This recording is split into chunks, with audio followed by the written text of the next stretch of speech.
Next.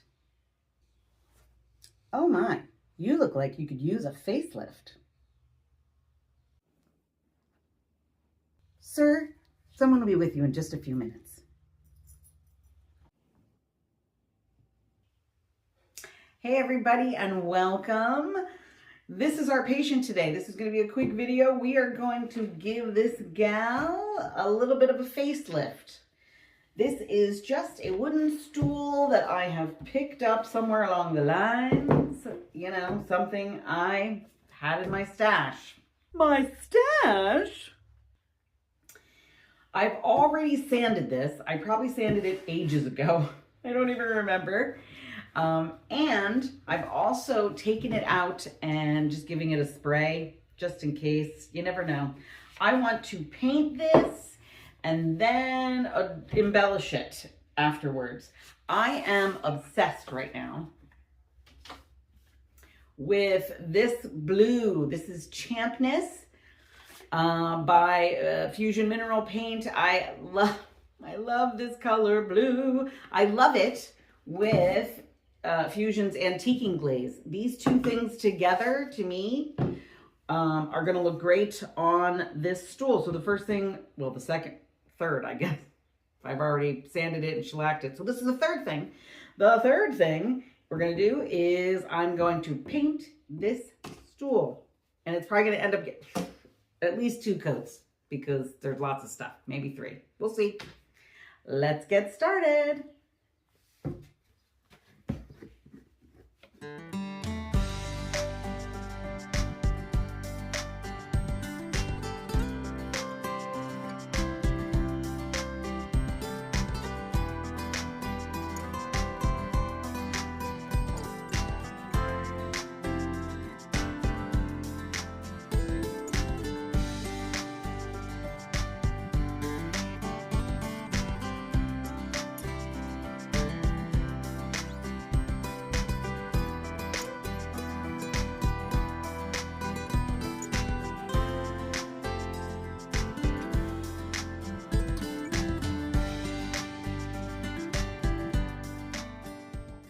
So if you're wondering, you're not going crazy. I switched to the other side of the table because I just thought the light was better. I've already put 1 coat on. We're going to do a second coat. There's only one spot on this that I can't seem to reach. This little gap in there just on the top. But I can reach everything else. I don't think anyone's going to be noticing that. I'll try to get in there if I can. Okay, second coat.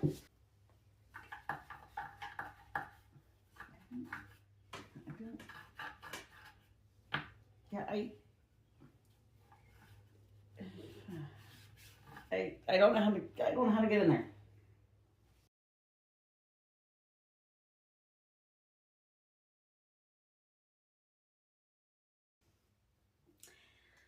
It is the next day.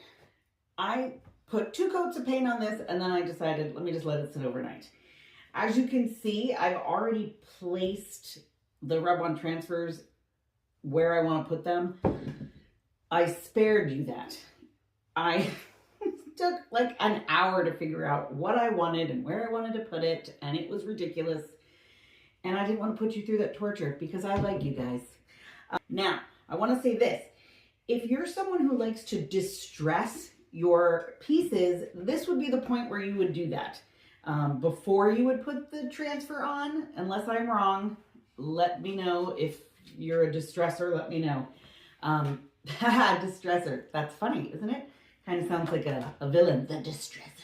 I am going to be using some Antiquing Glaze because I want to age it, but not distress it. Here we go.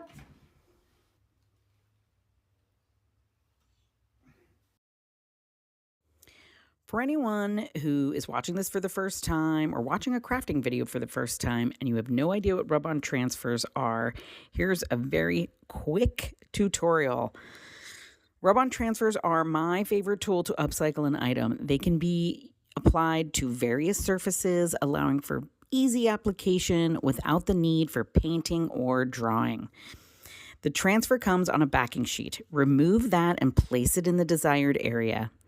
Using a tool or a wood stick, and usually one comes in the pack, firmly rub the back of the transfer sheet, applying even pressure and working from one edge to the other.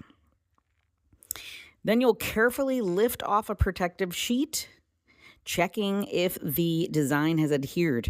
If it hasn't, just lay the sheet right back down and continue on with rubbing it with the tool. Then you'll be taking the backing sheet off and using it to further burnish the transfer onto the piece that you're working on. You're just basically rubbing it around. This just helps really keep it permanently stuck on there. And that's it. So super easy. Now, some surfaces are a little different than others. I like to use Fusion mineral paint because of the surface, and I never ever have to seal it before I put the transfer on. Some paints are not like that. If it's a clay-based paint, you would probably have to seal it first and then put the transfer on. Now, here's the other trick though. Once you put a transfer on, you do have to seal it afterwards. Otherwise, it'll just come up over use and when it gets worn. But this is seriously so easy to do. If you can't paint or draw, that's my problem. This is a great option for you.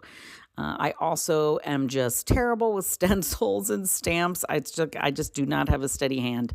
This is a good option.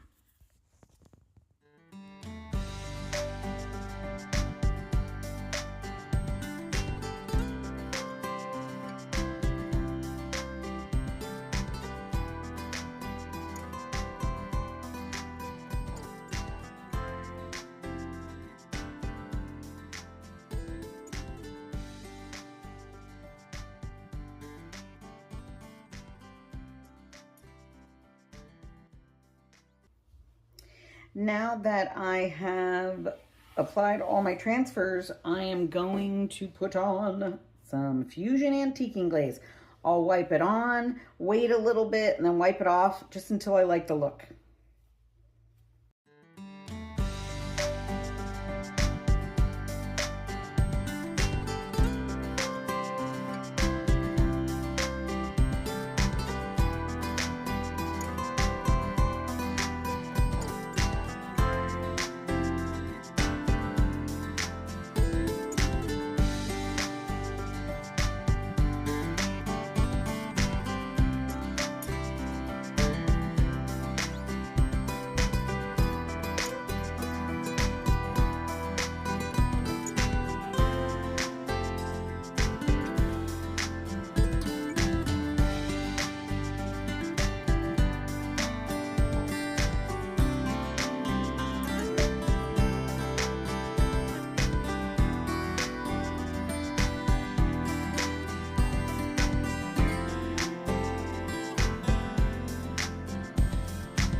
And we are done. Here she is.